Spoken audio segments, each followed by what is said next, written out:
Turn heads and bring the hype with a custom hype chain from Lotwin. Perfect for youth sports, fantasy football, or just flexing your pride. Go to Lotwin.com, use the promo code TCCPOD for 10% off your order. That's Lotwin.com, promo code TCCPOD for 10% off. Get your custom hype chain and get hype with Lotwin.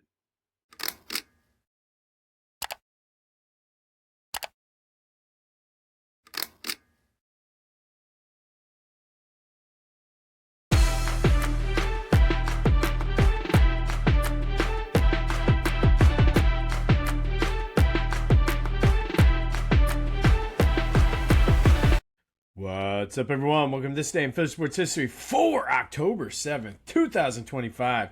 I'm your host, Jim Montgomery. Welcome to a Tuesday edition of the podcast. It is Tuesday, and we certainly need some motivation / positivity. Speaking of that, I honestly, for the first time in over 3 years, I didn't want to do a podcast today. Nothing positive to say, nothing good to say. But we push through because that's what I'm here for. And truthfully, going to apologize in advance. There's going to be a lot of old Philly vibes to this episode. And sometimes those old demons just surface up. So just going to apologize. Not even sure how the flow is going to go. It's going to be probably all over the place. But first, let's try to get some motivation and positivity. Brought to you by the Clashing Conferences Sports Fan Network. Go to clashingconferences.com. See how you can get involved with their Sports Fan Network, a growing network of like-minded people. Lots of angry people about that Phillies game last night. But go to clashingconferences.com to see how you can join and get involved in what they can do for you. All right, today's quote comes from Nelson Mandela, and it's fitting. Didn't plan it. I was hoping that it was going to be a 1-1 series, but the quote is, "It always seems impossible until it's done." And I think that's pretty self-explanatory. It essentially means try, it means change your mindset, create a plan, and attack. And everything is achievable. Everything that seems impossible can be done. You just need to go at it and not be overwhelmed by the daunting task. The only thing that is impossible is what you don't try. So keep that in mind. Stand up for what you believe in. Make the change. Start with you. Whatever you need to do. Maybe along the way your goals change and things get better and it shifts to something else. But bottom line is, if you become a better person, if things start to change, if you work at something, whether it's losing weight, getting a new job, whatever, it seems impossible until you do it. Kind of like being down 0-2 heading to LA for game 3. But it always seems impossible until it's done. It is not impossible. It has happened before. I just don't know with this Phillies team. But that comes from Nelson Mandela. Hopefully you can take something away from that and it'll get you through your weeks and hopefully make some positive changes. But that is brought to you Tuesday Motivation Positivity by the Clashing Conferences Sports Fan Network. Go to clashingconferences.com. See how you can join and what they have to offer for you. All right, so much to get into with this. And like I said, the old Philly mindset, sayings, words, attitudes are going to be all littered all over this one.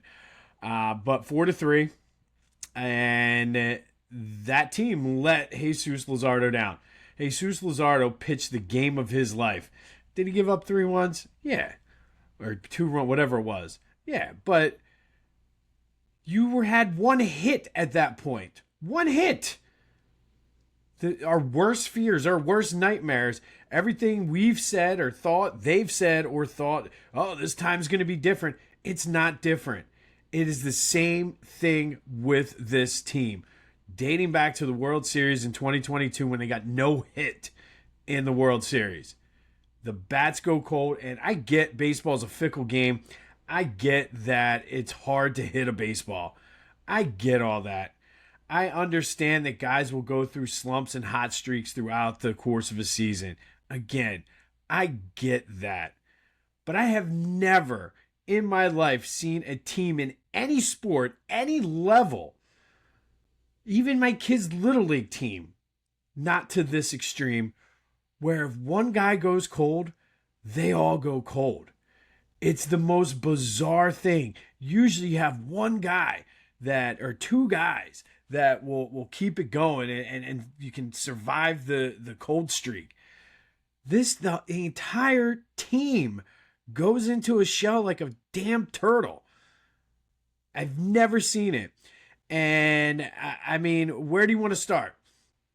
I'm okay with Topper leaving Jesus Luzardo, and at that point he was dealing.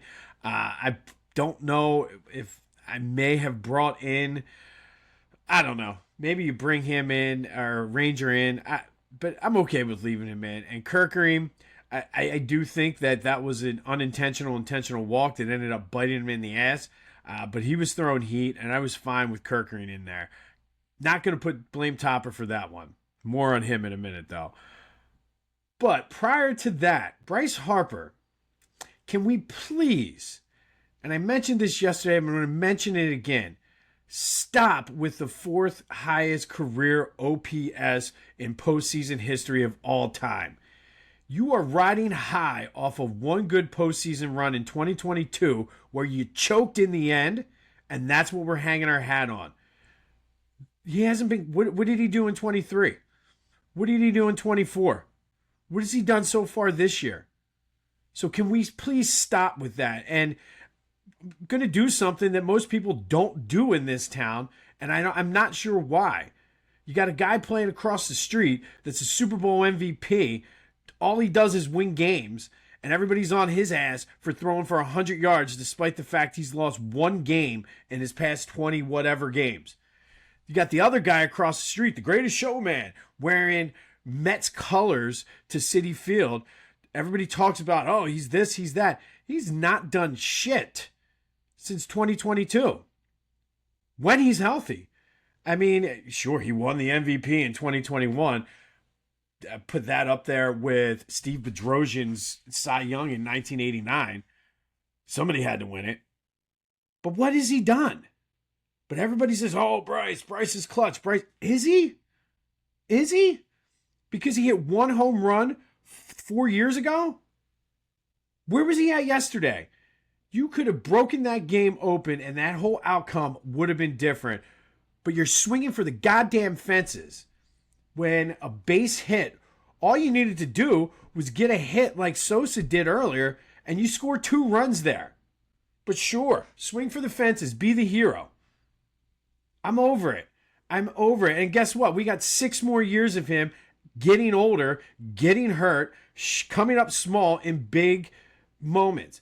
So miss me with the 4th highest OPS. It's a nerd stat anyway. Nerd stat. From one postseason in 2022. One big home run. One of the biggest home runs. I'm not going to take that away in Phillies postseason history.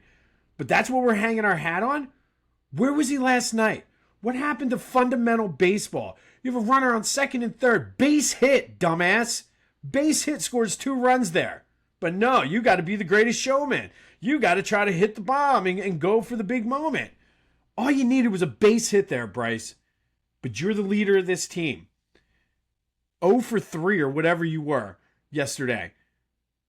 Come on now. Kyle Schwarber, you're playing yourself out of me wanting you back next year. Because this has also been a consistent thing for you, except for that 2022 run. Where have you been? And again, I get people go through slumps. Great timing, buddy. Great timing for your slump right here. Trying again. You look worse than kids on my son's Little League team trying to hit out there. Off-balance swings, just sitting there taking pitches down the middle. But hey, let's MVP. MVP my ass. 0 for whatever you were last night. Come on now. Trey Turner, okay, you got a hit. You walked. You need to make that throw in the 7th inning when the little dribbler. You need to make that throw. I get that maybe your best days as a fielding shortstop are behind you, but you throw that somewhat accurately or throw it to the other side of the plate, he's out. And of course, then that changes the whole complex of that game too. And if I have to see you swing off balance with pulling your head out, I can't stand it. I cannot stand Trey Turner's swing. And guess what? We have another, 7 years of Trey Turner. What else do we want to go with? A lot of people talking about the bunt. I'm okay with the bunt there. Not with Nick Castellanos on second base. Sure, it was telegraphed, blah, blah, blah, blah, blah. I get all that. And listen, people can disagree with you. Like, I see the points of not bunting there. But it's a one-run game. You bunt him over. Fly ball ties the game. It's an elimination game. It's not like this is a regular season game where, okay, you lose, no big deal, you come back tomorrow. You're fighting to not go down 2-0. So I'm okay with the bunt there. I'm not okay with Nick Castellanos on second base for that. And, who's going to run for Harrison Bader? I mean, you could put Ranger Suarez on base for Harrison Bader. You could put Aaron Nola, whoever you want to put. Who pitch Christopher Sanchez. Any of those guys have to be faster than Nick Castellanos. So, you got to play. No, you got to tie the game first, and then you worry about the rest of the shit later. Like that, you're overthinking these stupid analytical nerd stats and whatever, driving me crazy. You tie the game, and then you worry about the rest of it later. Especially in an not elimination, but a pivotal game where you're now down 2-0 going to LA against the defending champs. You tie the game. Miss me with all that analytical bullshit. Like, that was just ridiculous. Phillies organization should be embarrassed. You're down 4-0 and you're playing Duran's intro theme with all the flames? Come on. Let's get a little situational awareness. It's just dumb. It was dumb the other night when you played it. It was even dumber to play it last night. 4-0, and you're going to play your closer's theme music? Should be embarrassed. Absolute embarrassed, because I'm embarrassed. And I'm glad they booed, because it shouldn't have been played. I don't care if you spent all this money getting the Flames in center field. Oh, whoop-de-doo. 4-0, and you're playing the closer's theme? Stop it. Be better. Be smarter. Be more situationally aware. It's just dumb. Embarrassing. And I don't know. I mean, did they show some life there at the end that maybe we can hang our hats on moving forward? Maybe. I mean, Nelson Mandela did say it always seems impossible until it's done. There's like 3 or 4 times that somebody has come back 0-2. So it's been done. It's not going to be easy, but they can't do it the way they've been doing it. I have zero confidence that Trey Turner, Bryce Harper, Kyle Schwarber, Nick Castellanos, JT Realmuto are going to hit because they haven't shown me yet. It's been going on 2 or 3 postseasons now that they haven't hit. So I'm supposed to believe that magically down 0-2 going to LA, they're going to turn it around? Sorry. Not feeling it. And I saw somebody on Twitter last night, and I thought this was great. What would you say if you were in the Phillies locker room? Honestly, this is the way you want to go out? This is what you want your legacy to be? You had a chance to do something special. You had a chance to erase the disappointments in 22, 23, and 24, and this is the effort you put out? You should be embarrassed of yourself, Phillies. Bryce Harper, Kyle Schwarber, you should be embarrassed of yourself. JT Realmuto, Trey Turner, you should be embarrassed. Nick Castellanos, you should be embarrassed. And another thing, Nick, F you. It's a double-edged sword. Blah, blah, blah. Don't suck and you won't get booed. Simple as that. Don't suck and we won't boo you. I was there Saturday night. That crowd was ready to explode. That crowd yesterday was ready to explode. You and your play is why they booed. But that's the way you want to go out? That's the way you want to go out. Phillies, Dodgers, tomorrow night, 9 o'clock. I might not even stay up and watch it. Past my bedtime. Taking my life back. Going to get up early, go to the gym on Thursday. probably not happening. But absolutely pathetic, ridiculous display once again. I fully expect to see big changes coming. And yeah, I mean, I'm writing off the series, if you haven't noticed. Yeah, mathematically it's possible, but my analytical eyes say this series is over. Aaron Nola on the mound. Where was Ranger Suarez the past couple of days? I don't know. Great job, Topper. Unless he's still hurt, then it is what it is. But just an embarrassment from top to bottom. John Middleton, I would be embarrassed if I were you right now. Like with the way that this team was constructed, the way that Dave Dombrowski talked us all in to thinking this time was going to be different, even though it's the same players, only older, down to your organization playing the closer's entrance music when you're down 4 runs, you should be embarrassed. And I know it's not your personality. You should be embarrassed. If I was the owner of that team and be in that locker room, excuse my language, I don't like to curse on this podcast, but be in that locker room with a baseball bat, knocking over water coolers, and because there's no fire, no heart from this team. It's absolutely ridiculous. So there you go. That's the Phillies rant. Went way longer than I expected, but just embarrassing, frustrating. Same old stuff, same old team, just a different year, different opponent. All right, yesterday's trivia question, I asked you, who had the most home runs in the 2008 postseason for the Phillies? 3 guys were tied with 3. That would be Pat Burrell, Ryan Howard, and Chase Utley. Thank you to everybody who reached out with that. Moving on from one disappointment to the next, the Eagles. Oh, and by the way, for everybody calling the Phillies, they've crossed over into Sixers mode, and I've seen the memes, the Spider-Man memes with the Phillies and the Sixers. That's disrespectful to the Phillies. I will say this. They're not quite that bad. They've at least made it to a championship. A better comparison probably would be like the 2009 Eagles after that post-Super Bowl, when we all knew they were going to find a way to choke, but we talked ourselves into it anyway. But yeah, don't do that to this Phillies team. As much as it's pathetic and embarrassing, they're not quite as bad. I mean, they're close, dangerously close. But anyway, Eagles. After kind of looking through everything and going through, I kind of stand by my initial reactions yesterday. I think it's the play calling, whether it's Patula, whether it's Sirianni, whether it's Hurts, combination of all. I don't know. Something's got to give. I feel like Jalen played okay, did hold on to the ball too long. I don't think all those sacks were his fault, but whether they're taking what the defense is giving them or it was just the play call, I don't know.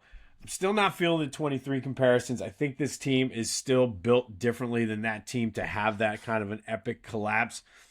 Allegedly, Saquon, AJ, and Jalen had a sit down after the game. We'll see how that turns out. Maybe having Saquon on this team might help us avoid the 23 comparisons.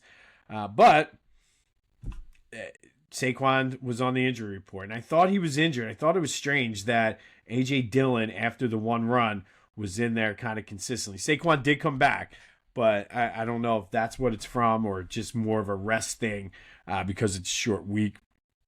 They still need to get to the line better as an offensive unit. There's still too much or not as enough time on the play clock. And maybe we're overreacting somewhat. This is where the new Philly, I'm going to get back into my new Philly kind of mode here. But maybe we're overreacting because it's their first loss at home in a very long time. We're still pissed off about the Phillies the day before. So maybe we're overreacting to the Eagles' loss somewhat. They need to come out and just beat the hell out of the Giants on Thursday, though. That's the way I'm looking at it. Thank you to everybody who voted for the go to the game yesterday. It was a landslide, overwhelming walk-off for Devontae Smith. 100% of you said Devontae Smith was the player of the game. I tend to agree. We'll be recording the Brotherly Birds breakdown tonight, so that will be available later tonight to get you ready for the Eagles on Thursday night against the Giants. We'll recap the Broncos game. Probably talk a little Phils. It's probably going to be a little chippy, but that'll be coming later tonight. Best way to stay in the loop is subscribe to the YouTube channel, Jimbo_Mont, or follow me on all my social media at Philly Jimbo to stay in the loop. Remember, Friday might be a wonky show depending on how it works out, so stay tuned for that. But I made the mistake. If you're still interested in that Philadelphia Sports Hall of Fame raffle where you get 2 tickets to every home game to the Eagles, Phillies, Sixers, Flyers, Union, and Wings, that deadline is this Friday. So if you still want that, there's a TV prize in there. There's also a trip to spring training. Just reach out to me and I'll shoot you the link and I'll tell you how to pay. But $20 gets you the raffle ticket. So there's still time for that as well. Want to show off your Philly pride without saying a word? Philly Goat has you covered. From tees, hoodies, shoes, and hats, their gear screams Philly louder than an Eagles fan at the vet. Whether you're tailgating in South Philly or trying to flex down the Jersey Shore, do it in style. Hit up phillygoat.com, use the promo code Jim Montgomery, and get 10% off your order. Philly Goat, because being Philly ain't a choice, it's a way of life. Go Birds! All right, October 7th. Kind of a big day in Philly's postseason history. Not the best day, but we're not feeling the best. So sometimes it's good to wallow in our misery and just talk about how bad things have sucked for us. First, we're going to go back to 1977. Phillies looked to take control of the NLCS. They looked in control of the game, led it 5-3 heading into the 9th. The crowd earlier that game had rattled Bert Hooton. It's very similar to the way the crowd had Shohei on the ropes on Saturday night, and they let him off the hook. The Phillies were looking to go up 2-1 in the series, but Danny Ozark pulled the boneheaded move of not subbing Jerry Martin for Greg Luzinski in the outfield for defensive purposes like he usually does, or usually did. I guess he figured it was a 2-run game, so why not?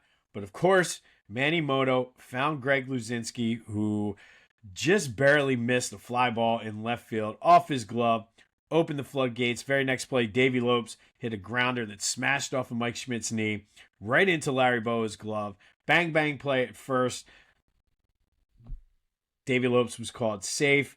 And then at that point, it was all over. The Phillies lose to the Dodgers 6-5 in what became known as Black Friday. There were bad calls galore in that game. Would have been tons of replay challenges, I would say. And I've seen it. It's grainy because of the way the technology was back then. Despite the graininess, it looks like Lopes was out. But we'll never know. But Black Friday, Phillies lose to the Dodgers, end up losing the series on this day in 1977. 1 year later, it was Gary Maddox dropping a line drive off the bat of Dusty Baker with 2 outs in a tie game in the 10th inning as the Dodgers beat the Phillies 4-3 to win the NLCS. Phillies lose the NLCS for the 3rd straight year. So I'm sure our parents and grandparents were feeling quite similarly to what we feel now. However, I don't think there's a Pete Rose coming to save us this year. Or next year or the year after. I don't see it coming. 2 years later, though, the Phillies were back in the NLCS, winning Game 1 against the Astros 3-1. Greg Luzinski hit a 2-run homer in the 6th. Steve Carlton went 7 strong innings as Tug McGraw pitched a 2-inning save to put the Phils up 1-0 over the Astros. 3 years later, the Wheeze Kids, the Phillies go up 2-1 on the Dodgers in the NLCS. Rookie Charles Hudson pitched a complete Game 3 hitter, striking out 9. Gary Sarge Matthews had 3 hits with 4 RBI as the Phillies go up 2-1 en route to the World Series that year. 10 years later, it was the Phillies losing to the Braves 14-3 in Game 2 of the NLCS. Tommy Green was on the mound, was undefeated at home that year, but got roughed up for 7 runs on 2 1/3 innings, and it just was not meant to be. And then all the way to 2009, Phils beat the Rockies 5-1 in Game 1 of the NLDS. Cliff Lee with the complete game in his first ever postseason start. Raul Bañez went 2 for 4 with 2 RBI as the Phillies go up 1-0 on the Rockies. 2011, the end of the era. I was in attendance for this game and just was brutal. Phillies lose Game 5 of the NLDS, 1-0 to the Cardinals. Roy Halladay gave up 1 run in the first inning, but was great after that. But the Phillies just couldn't get it done against Chris Carpenter. And, of course, the lasting image was Ryan Howard blowing out his Achilles tendon on the last play of the game as the Phils could not get back to past the NLDS despite winning 102 games that year. We'll end on a positive note. 2022, 2-0, losing in the ninth. In the wild card series, the Phillies send 10 batters to the plate. Gene Segura gives them the lead with a 2-run single. Phils win it 6-3. Zach Wheeler, 6 1/3 shutout innings. We talked about that as one of our top Phillies postseason moments. But a mixed bag, I guess. Mixed results for the Phillies on this day in postseason history. Does lead to today's trivia question. Who was the MVP of the 1983 NLCS for those Wheeze kids?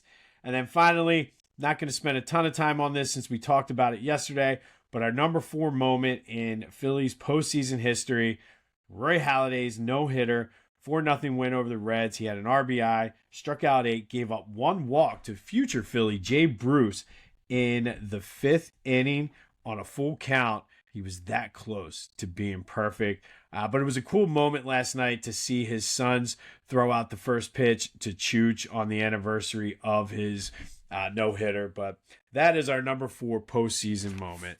All right. Mixed bag for the Phillies in the postseason on this day.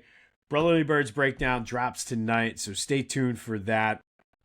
I want to apologize for the language. I got a little caught up. I try to keep it PG-13 on here. So when I go back through and edit, I'll bleep it out. But I apologize for all the kids out there. Don't use that language. But that just goes to show you the passion that we have as Phillies fans. But I mean, I'm just disgusted. I'm more probably disgusted in myself for buying into it and believing that this team was built different. And if you're a loyal listener, you know I said it down the stretch. I'm like, this team seems different. This team seems different. They're not different. They're the same team. And I've been channeling my inner Denny Green for some reason this week. But this Phillies team, they are who we thought they were. And I'll leave you with that. This has been This Day in Philly Sports History for October 7th, 2025. My name's Jim Montgomery. God, I hate the Phillies. Until next time, go have yourselves a Tuesday, and I'll see you when I see you.